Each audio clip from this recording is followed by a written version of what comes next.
जय हिंद फ्रेंड्स, स्वागत है आप सभी लोगों का आपके इस अपने YouTube channel quick study online में। फ्रेंड्स, साप्ताहिक करंट अफेयर्स की इस सीरीज में आज की इस नई वीडियो में हम लोग बात करेंगे मार्च 2023 के पहले सप्ताह यानी 1 से लेकर और 7 मार्च तक बनने वाले सभी इंपॉर्टेंट करंट अफेयर्स के बारे में। किसी भी एक दिवसीय परीक्षा की तैयारी से जुड़े हुए फ्रेंड्स के लिए ये क्लास काफ़ी इंपॉर्टेंट एंड इन्फॉर्मेटिव होगी, सो आप वीडियो को सपोर्ट जरूर करें। फ्रेंड्स, यदि इस चैनल पर आपकी पहले विजिट है तो आप चैनल को सब्सक्राइब करके और बेल आइकन जरूर प्रेस कर दें ताकि अगली वीडियो की इंस्टेंट नोटिफिकेशन आप तक बिल्कुल आसानी से पहुंचती रहे। फ्रेंड्स, क्लास शुरू करने से पहले मैं आपसे एक विशेष रिक्वेस्ट करता हूं। जैसा कि आप सभी लोग देख पा रहे हैं कि इसमें हैंड रिटेन नोट्स का यूज किया गया है, तो मैं आपको बता दूं कि केवल हैंड रिटेन नोट्स देखकर ही आप पूरी क्लास को जज ना करें। आप एक बार पूरी वीडियो से जरूर गो थ्रू करें। मुझे पूरा विश्वास है कि ये क्लास आपको काफ़ी पसंद आएगी और अच्छी भी लगेगी। सो आइए क्लास की शुरुआत करते हैं। पहला क्वेश्चन है, फीफा फुटबॉल अवार्ड्स 2022 में बेस्ट मेंस फुटबॉलर के रूप में किसे चुना गया है? तो इसका सही उत्तर हो जाएगा लियोनेल मेसी को। ये अर्जेंटीना के खिलाड़ी हैं और अर्जेंटीना की जो फुटबॉल टीम है उनके ये कैप्टन भी हैं, लियोनेल मेसी। ठीक है, और इन्हीं को बेस्ट मेंस फुटबॉलर के रूप में इस बार चुना गया है। वहीं सर्वश्रेष्ठ महिला फुटबॉलर की बात करें तो एलेक्सिया पुटेलस को चुना गया है। ये स्पेन की खिलाड़ी हैं। सर्वश्रेष्ठ गोलकीपर के रूप में एमिलियानो मार्टिनेज को चुना गया है। ठीक है, तो इसमें मुख्य रूप से 3 पुरस्कार सामने आए थे जो इंपॉर्टेंट लगे, तो मैंने मेंशन कर लिया है। बेस्ट फुटबॉलर के रूप में मेंस कैटेगरी में लियोनेल मेसी को चुना गया है, अर्जेंटीना से आते हैं।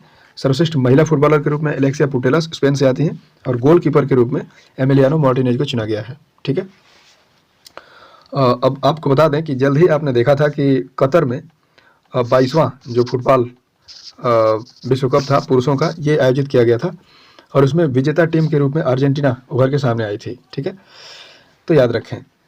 अब बात कर लेते हैं फीफा की। तो फीफा यानी federation of international D football association, इसकी स्थापना 1904 में हुई थी और पेरिस फ्रांस में। ठीक है, और इसके वर्तमान में जो मुख्य हैं वो हैं जियानी इन्फेंटिनो। ठीक है, तो इतनी बातें याद रखिएगा। फुटबॉल के क्षेत्र में एक काफ़ी चर्चित चेहरा है क्रिस्टियानो रोनाल्डो का, जो कई सारे रिकॉर्ड्स के लिए जाने जाते हैं। जैसे सबसे अधिक गोल शायद इन्हीं के नाम है और 5 अलग अलग विश्व कप में गोल करने वाले ये पहले खिलाड़ी बन गए हैं। ये कौन से हैं? तो देखिए, 2006, 2010, 2014, 18 और अब 22 में। ठीक है, यानी 5 अलग अलग विश्व कप में गोल करने वाले ये पहले खिलाड़ी बन गए हैं। जल्द ही इन्होंने मैनचेस्टर फुटबॉल क्लब से किए गए समझौते को रद्द कर दिया है। ठीक है, और शायद अगर मैं सही बोल रहा हूँ तो कोई नया यूनाइटेड क्लब है, इसको इन्होंने ज्वाइन कर लिया है। ठीक है, तो इतनी बातें ध्यान से। नेक्स्ट, हाल ही में पीएम मोदी ने किस राज्य में ग्रीनफील्ड शिवमोगा एयरपोर्ट का उद्घाटन किया है? सही उत्तर होगा कर्नाटक में। ठीक है, पिछले की जितनी भी वीडियोज आई हैं उनमें काफ़ी और कई बार इस क्वेश्चन की चर्चा हमने आपके साथ की है, लेकिन फिर भी हम बता देते हैं कि इसकी सबसे खास बात यह है कि ये कमल आकार का ये एयरपोर्ट होगा, नाम होगा शिवमोगा और स्थित है कर्नाटक में। इसकी लागत 450 करोड़ रुपये होगी और यात्री क्षमता की बात करें तो 300 यात्री प्रति घंटे इसकी क्षमता होगी। ठीक है, अच्छा, पीएम मोदी के द्वारा हाल ही में उद्घाटन में आए कुछ प्रमुख एयरपोर्ट्स को रिलेट कर लेते हैं। आपने देखा था कि कुछ ही समय पहले गोवा में मोपा इंटरनेशनल एयरपोर्ट का उद्घाटन पीएम मोदी के द्वारा किया गया था और इसका जो नामकरण है वो गोवा के पूर्व मुख्यमंत्री मनोहर पर्रिकर के नाम पर रखा गया था। नॉर्थ ईस्ट का 16वां और अरुणाचल प्रदेश का 3रा एयरपोर्ट, ये भी एक ग्रीनफील्ड एयरपोर्ट ही था, डोनी पोलो एयरपोर्ट। इसका उद्घाटन भी पीएम मोदी के द्वारा ही किया गया था। और इसी कर्नाटक में जो नाद प्रभु केम्पेगौड़ा एयरपोर्ट है ना, इस नाद प्रभु केम्पेगौड़ा के नाम की एक प्रतिमा स्टैच्यू ऑफ प्रोस्पेरिटी का उद्घाटन इसी बेंगलुरु एयरपोर्ट के परिसर में पीएम मोदी के द्वारा किया गया था। तो ये सारी इन्फॉर्मेशन यहाँ से। ठीक है, बात करें कर्नाटक की तो मुख्यमंत्री यहाँ के बसवराज बोम्मई हैं और वर्तमान में यहाँ राज्यपाल हैं थावरचंद गहलोत। ठीक है, और कर्नाटक में पर्यटन को बढ़ावा देने के लिए भारत का पहला मरीना ये कर्नाटक में ही स्थापित किया जा रहा है। तो इतनी बातें याद रखें। नेक्स्ट क्वेश्चन, हाल ही में किस मंत्रालय ने बंजारा समुदाय के आध्यात्मिक नेता संत सेवालाल महाराज की 284वीं जयंती पहली बार मनाई है? आपको बता दें कि केंद्रीय संस्कृति मंत्रालय के द्वारा इसका आयोजन पहली बार किया जा रहा है आज़ादी के अमृत महोत्सव के तहत। ठीक है, और अमित शाह इस इवेंट में मुख्य अतिथि के रूप में मौजूद रहेंगे, जो कि वर्तमान में केंद्रीय गृह मंत्री हैं। ठीक है, आपको बता दें कि बंजारा समुदाय के ये आध्यात्मिक नेता थे संत सेवालाल महाराज और इन्हीं की 284वीं जयंती है। इनके जन्म की बात करें तो 15 फरवरी 1739 को इनका जन्म हुआ था। ठीक है। अच्छा, वर्तमान में केंद्रीय संस्कृति मंत्री कौन है? तो केंद्रीय पर्यटन एवं संस्कृति मंत्री वर्तमान में जी किशन रेड्डी हैं। ठीक है ना, ये बातें ध्यान रखिए। नेक्स्ट फ्रेंड्स, यदि आप इस वीडियो की पीडीएफ चाहते हैं तो आप इजीली टेलीग्राम ज्वाइन करें, सर्च बॉक्स में क्विक स्टडी ऑनलाइन टाइप करें। चैनल को ज्वाइन करने के बाद आपको वीडियो की पीडीएफ इजीली आपको प्राप्त हो सकेगी। ठीक है। और वैसे भी आप चैनल जो टेलीग्राम का है ना, इसको ज्वाइन कर लें, क्योंकि कोई भी इंपॉर्टेंट इन्फॉर्मेशन होती है तो हम लोग वहीं शेयर करते हैं और वहीं पर कनेक्ट होते हैं एक दूसरे से, तो आपको ज्वाइन कर लेना चाहिए। नेक्स्ट, भारत की अध्यक्षता में G20 के तहत पहली W20 यानी महिला 20 बैठक जो होगी वो कहाँ आयोजित की गई है? ठीक है, तो इसका सही उत्तर होगा महाराष्ट्र के औरंगाबाद में। ठीक है। देखिए, आप जानते हैं कि पिछली बार बाली इंडोनेशिया में G20 की जो बैठक की गई थी, उसके बाद से भारत अध्यक्षता कर रहा है G20 की। अब तक G20 के संबंध में 3 बैठक भारत में आयोजित की जा चुकी है। पहली बैठक शेरपाओं की बैठक हुई थी, तो शेरपा की बैठक हुई थी उदयपुर राजस्थान में। ठीक है। और इसमें भारतीय प्रतिनिधि के तौर पर यानी शेरपा के तौर पर नीति आयोग के पूर्व CEO अमिताभ कांत को जिम्मेदारी दी गई थी। ठीक है। और एक और B20 बैठक हुई थी यानी बिजनेस 20 की बैठक हुई थी। इसमें पार्टिसिपेट किया था वर्तमान वित्त मंत्री जो है निर्मला सीतारमण और केंद्रीय वाणिज्य मंत्री पीयूष गोयल हैं। इन दोनों के द्वारा इसमें जो है पार्टिसिपेशन लिया गया था। और अब ये तीसरी बैठक है जो वुमेन यानी महिलाओं के लिए होगी, महिला 20 इसको नाम दिया गया है, और इसका आयोजन महाराष्ट्र के औरंगाबाद में होगा। एक चीज़ मैं और आपको बता दूं, आपको ध्यान रहे कि ये औरंगाबाद जो है ना, जल्द ही इसका नाम महाराष्ट्र सरकार के द्वारा बदल दिया गया है और इसका नाम छत्रपति संभाजी नगर कर दिया गया है। इसके साथ ही एक और नाम बदला गया था उस्मानाबाद का, उसका नाम धाराशिव नगर कर दिया गया था। ठीक है। और एक खास बात और कि इस जो W20 महिला इवेंट है, इस बैठक का उद्घाटन केंद्रीय अल्पसंख्यक और महिला बाल विकास मंत्री स्मृति ईरानी जी के द्वारा किया गया था। ठीक है। बात करें G20 की, तो इसकी जो स्थापना है वो 1999 में हुई थी। सदस्य देशों की बात करें तो 19 देश और एक यूरोपीय यूनियन सहित कुल 20 प्रमुख सदस्य इसमें मौजूद हैं। ठीक है ना, तो ध्यान रखें। अच्छा, G20 आपको थोड़ा सा क्रिटिक लग रहा होगा। G20 यानी ग्रुप ऑफ 20। इस ग्रुप में 20 सदस्य हैं, इसीलिए इसको G20 के नाम से जाना जाता है। नेक्स्ट, हाल ही में ASI के द्वारा किस राज्य में 1300 वर्ष पुराने स्तूप की खोज की गई है? तो आपको बता दें कि इसका सही उत्तर हो जाएगा उड़ीसा। और इसी उड़ीसा के जाजपुर जिले में इस 1300 वर्ष पुराने स्तूप की खोज की गई है। ठीक है। इसकी ऊंचाई की बात करें तो 4.5 मीटर है और ये लगभग 7वीं-8वीं शताब्दी के होने का अनुमान लगाया जा रहा है। ठीक है।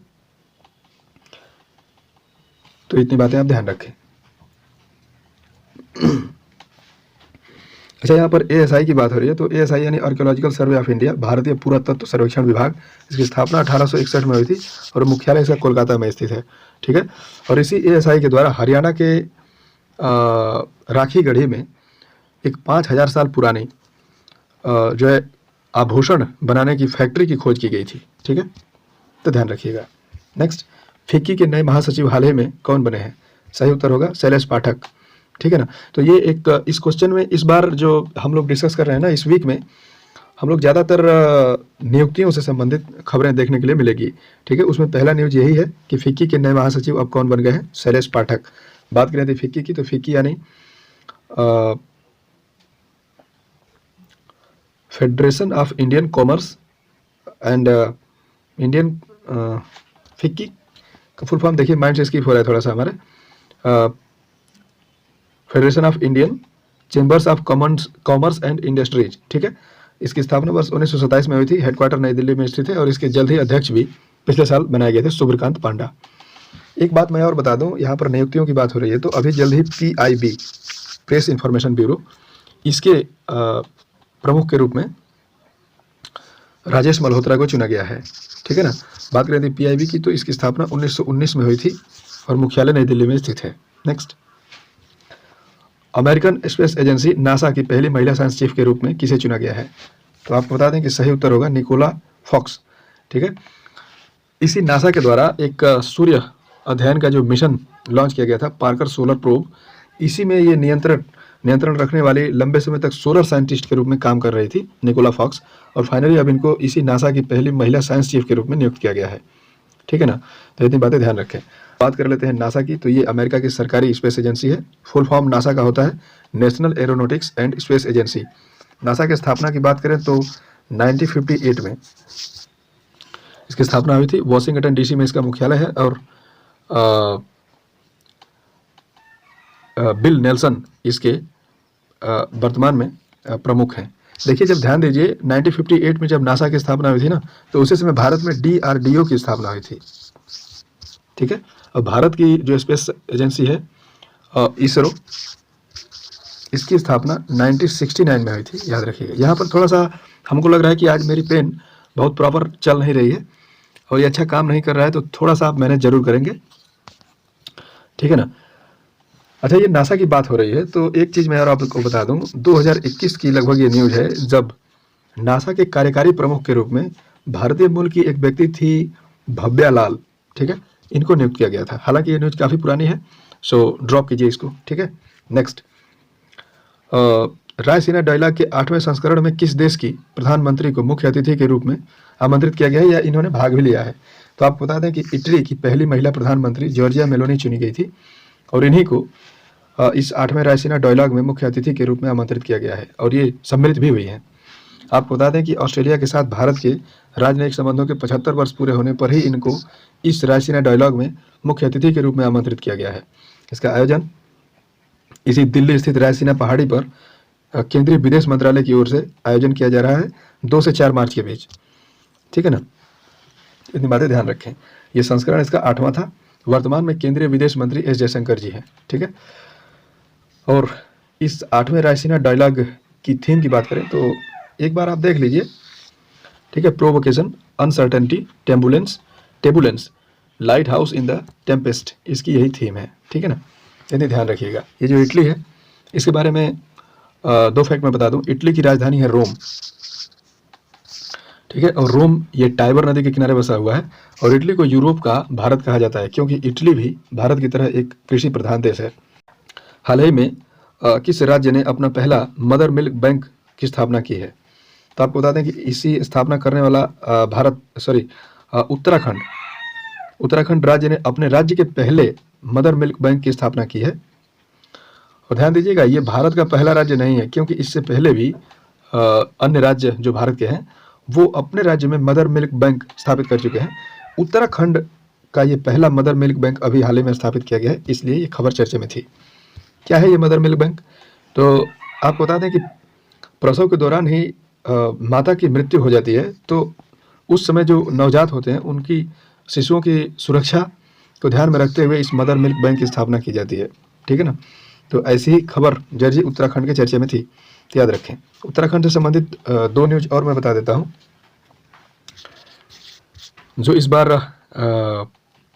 रिपब्लिक डे पर जो राज्यों की झांकी निकाली गई थी, तो इस बार सर्वश्रेष्ठ झांकी के रूप में उत्तराखंड की झांकी को ही चुना गया है और इसने उत्तराखंड के द्वारा अभी जल्द ही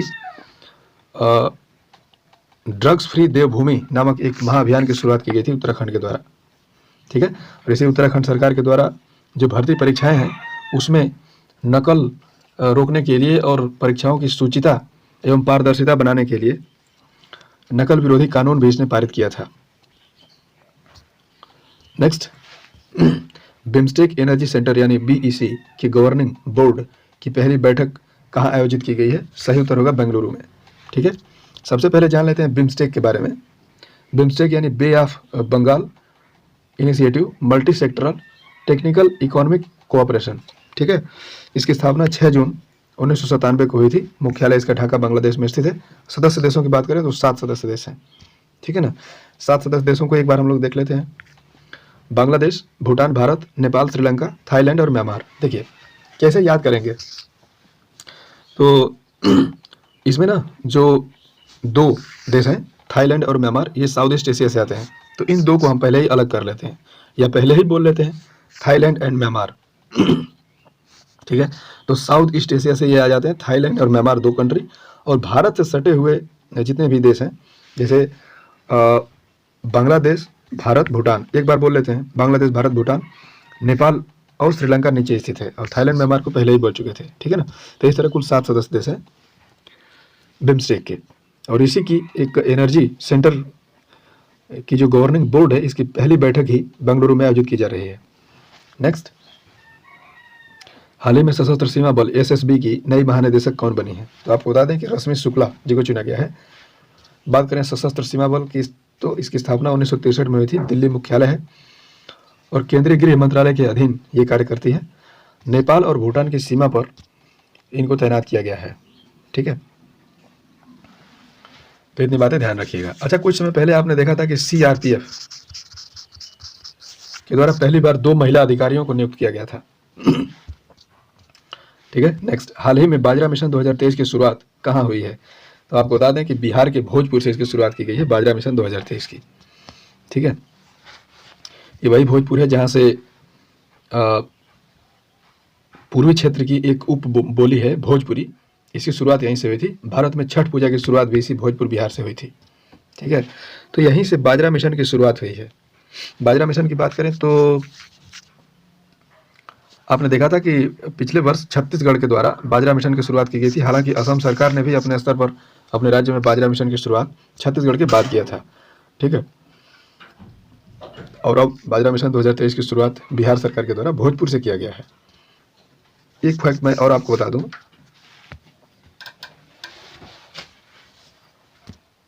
देखिए जो वर्ष 2023 है ना, इसको अंतर्राष्ट्रीय अनाज वर्ष यूएन के द्वारा घोषित किया गया है भारत की पहल पर। ठीक है, तो इतनी बातें ध्यान रखिएगा। बात करें तो बिहार की, तो मुख्यमंत्री यहाँ नीतीश कुमार हैं। वर्तमान में इसके राज्यपाल राजेंद्र विश्वनाथ आर्लेकर बने हैं, जो हिमाचल प्रदेश के राज्यपाल हुआ करते थे। और पहले जो बिहार के राज्यपाल थे फागू सिंह चौहान, इनको अब फाइनली मेघालय का राज्यपाल नियुक्त किया गया है। ठीक है, संजय करोल बिहार यानी पटना उच्च न्यायालय के मुख्य न्यायाधीश हैं।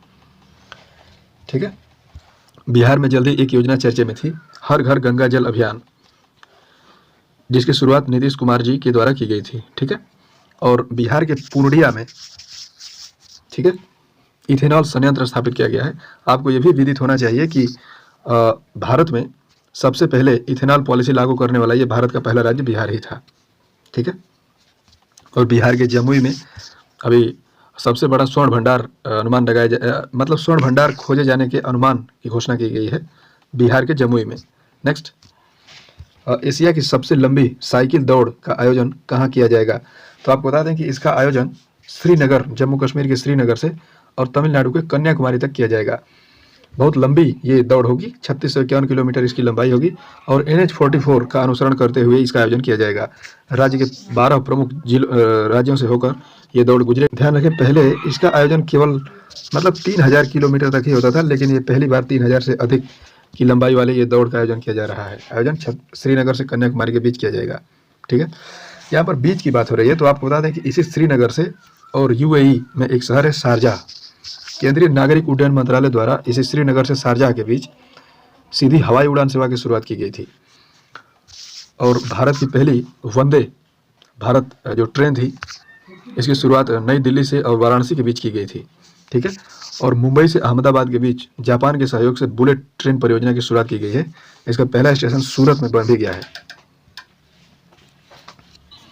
एक पॉइंट और, आपने कुछ ही समय पहले सुना था कि हाइड्रोजन से चलने वाली भारत की जो पहली मेट्रो ट्रेन होगी, इसका संचालन दिसंबर 2023 तक किया जाएगा। तो इसको मैं इसलिए यहाँ पर रिलेट कर रहा हूँ क्योंकि ये जानना अति आवश्यक है कि इसका संचालन कहाँ किया जाएगा। तो आपको बता दें कि शिमला कालका रेल सर्किट पर इसका संचालन किया जाएगा, लेकिन इसका परीक्षण जो होगा वो हरियाणा के सोनीपत जिंद रेलखंड पर किया जाएगा। तो इतनी बातें यहाँ से। नेक्स्ट, विश्व वन्य जीव दिवस प्रतिवर्ष कब मनाया जाता है? तो सही उत्तर होगा 3 मार्च। ठीक है, और ये इस क्वेश्चन की थीम काफ़ी इंपॉर्टेंट थी, इसलिए मैंने इसको रिलेट कर लिया। हालांकि आप जानते हैं कि मार्च के महीने में 1 मार्च को जीरो डिस्क्रिमिनेशन डे मनाया जाता है और ये 3 मार्च को मनाया जाता है विश्व वन्य जीव दिवस। लेकिन ध्यान रखें कि विश्व वन्य जीव दिवस तो ये 3 मार्च को मनाया जाता है, लेकिन विश्व वन दिवस ये 21 मार्च को प्रतिवर्ष मनाया जाता है। क्वेश्चन इंपॉर्टेंट इसलिए क्योंकि इसकी थीम छोटी है और परीक्षा में पूछे जाने की पूरी संभावना है। क्या है थीम, आप देख लें एक बार, वन्य जीव संरक्षण के लिए भागीदारी, यही इसकी थीम है, याद रखें आप। ठीक है, नेक्स्ट, भारतीय पुरुष हॉकी टीम के नए कोच कौन बने हैं? तो आपको बता दें कि पिछले महीने ही जो भारतीय पुरुष हॉकी टीम के जो कोच हैं ग्राहम रीड, इन्होंने अपने पद से इस्तीफा दे दिया था, तब से ये पद खाली चल रहा था। अब इसी के पद पर क्रेग फुलटन को नियुक्त किया गया है। ठीक है, अब बात करें यदि हॉकी इंडिया यानी HI की, तो इसकी स्थापना वर्ष 2009 में की गई थी। नई दिल्ली में मुख्यालय है और इसके अध्यक्ष भी पिछले वर्ष दिलीप तर्की को चुना गया था। वर्ल्ड वाइड यदि हॉकी के रेगुलेटिंग एजेंसी की बात करें तो FIH को आप जानते ही हैं। इसकी स्थापना वर्ष 1924 में की गई थी। मुख्यालय पेरिस फ्रांस में स्थित है और इसके भी अध्यक्ष मोहम्मद तैयब इकराम बने हैं। ठीक है, अच्छा, आपने कुछ ही समय पहले आपको मैंने बताया था कि FIH प्रेसिडेंट अवार्ड से VK पांडियन को नवाजा गया है। VK पांडियन हैं, ये जो उड़ीसा के मुख्यमंत्री हैं नवीन पटनायक, उनके सचिव हैं। ठीक है, अच्छा, ये उड़ीसा का नाम क्यों आ रहा है, तो देखिए मैं पूरा फिनोमेना आपको डिराइव करता हूँ। आपने सुना था कि FIH के द्वारा पुरुषों का जो हॉकी विश्व कप था, इसका आयोजन जल्द ही उड़ीसा में ही किया गया था। ठीक है, तो इसमें जब आयोजन किया गया था, तो इस आयोजन के दौरान अपने मुख्य भूमिका और महत्वपूर्ण योगदान के लिए ही मोहम्मद तैयब इकराम के द्वारा ये पुरस्कार FIH प्रेसिडेंट अवार्ड से उड़ीसा के मुख्यमंत्री जो हैं नवीन पटनायक, इनके सचिव VK पांडियन को नवाजा गया था। तो इतनी बातें ध्यान रखें। ठीक है, अब यहाँ पर कोच की बात हो रही है, तो आपको याद रखना चाहिए कि पुरुषों की जो क्रिकेट टीम है, इसके मुख्य कोच रवि शास्त्री के स्थान पर जल्द ही राहुल द्रविड़ को नियुक्त किया गया है। और महिलाओं के कोच की बात करें तो रमेश पवार को नियुक्त किया गया था महिला क्रिकेट टीम के कोच के रूप में। फ्रेंड्स, चूँकि आप देख रहे हैं कि आसपास जो है होली के त्यौहार का माहौल है, चारों तरफ शोर शराबा और बैकग्राउंड में काफ़ी नॉइजिंग देखने के लिए मिल रही है, तो इसके लिए मैं आपसे सॉरी बोलूँगा। थोड़ा सा आप कॉम्प्रोमाइज़ ज़रूर करें। मैं कोशिश कर रहा हूँ कि ये वीडियो आपकी लेट ना होने पाए और आपको टाइम से मिले, इसलिए इसमें आपकी सपोर्ट की ज़रूरत है। ठीक है, नेक्स्ट क्वेश्चन है कि पहली बार आयोजित हो रहे महिला IPL यानी जिसे WPL के नाम से जानते हैं, इसके में जो पहला आयोजन इसका हो रहा है, इसमें कुल कितनी टीमें भाग ले रही हैं, तो सही उत्तर इसका होगा 5 टीमें।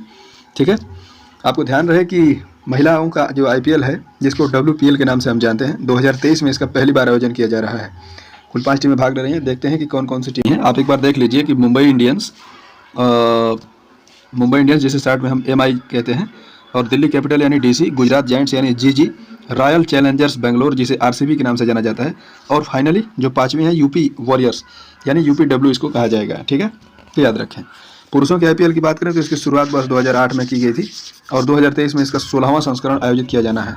ठीक है, पिछले वर्ष 15वां आयोजन किया गया था, 15वें संस्करण का आयोजन किया गया था। ठीक है, नेक्स्ट, मानसून के जल संरक्षण के लिए जल शक्ति अभियान कैच द रेन 2023 की शुरुआत किसके द्वारा की गई थी, तो इसका सही उत्तर हो जाएगा राष्ट्रपति द्रौपदी मुर्मू। देखिए, इसकी थीम की यदि हम बात कर लेते हैं तो इसकी थीम थी sure sustainability for drinking water. ठीक है, और शुरुआत द्रौपदी मुर्मू जी के द्वारा की गई थी। देखिए, इस क्वेश्चन से मैं आपको 2 पॉइंट बताता हूँ। इन्हीं श्रीमती मुर्मू जी के द्वारा उत्तर प्रदेश के ग्रेटर नोएडा से भारत जल सप्ताह की शुरुआत की गई थी। ठीक है, और कैच द रेन इसका नाम है और उसका नाम था भारत जल सप्ताह। ठीक है, तो याद रखें। नेक्स्ट क्वेश्चन, हाल ही में जारी इलेक्टोरल डेमोक्रेसी इंडेक्स 2023 में भारत को कौन सा स्थान मिला है, तो आपको याद रखें कि 108वां स्थान भारत का है। वर्ष 2022 यानी पिछले साल 100वें स्थान पर भारत था। शीर्ष देशों की बात करें तो डेनमार्क, सिंगापुर और नॉर्वे इसमें शीर्षस्थ देश के रूप में चुने गए हैं।